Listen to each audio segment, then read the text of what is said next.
សូមគោរពជម្រាបសួរពុកម៉ែបងប្អូនថ្ងៃនេះ Channel YouTube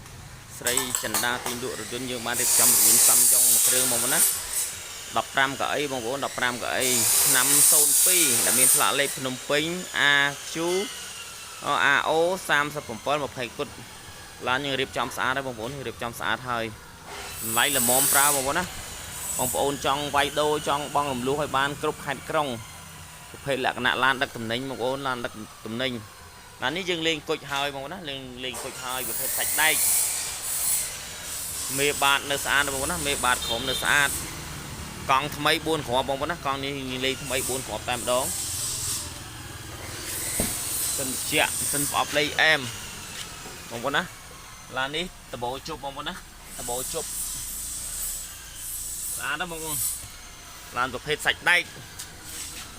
បងប្អូនពុកម៉ែចាប់អារម្មណ៍អាចចេញមកមើលផ្ទាល់បានទីតាំងនៅភ្នំពេញក្បែរនឹងធនាគារជាតិលើផ្លូវហាណូយ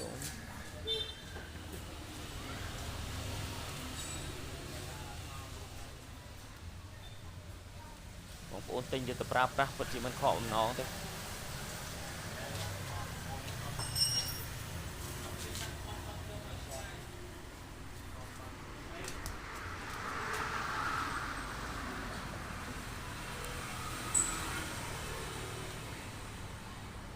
ណាលេងគុជហើយបងប្អូនលេងគុជហើយ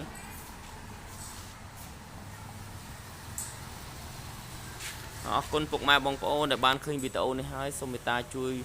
ចុច Subscribe ហើយចុចលើរូបបណ្ដឹងផងដើម្បីទទួលព័ត៌មានថ្មីៗពី Channel YouTube ស្រីចិន្តាទិញលក់រថយន្ត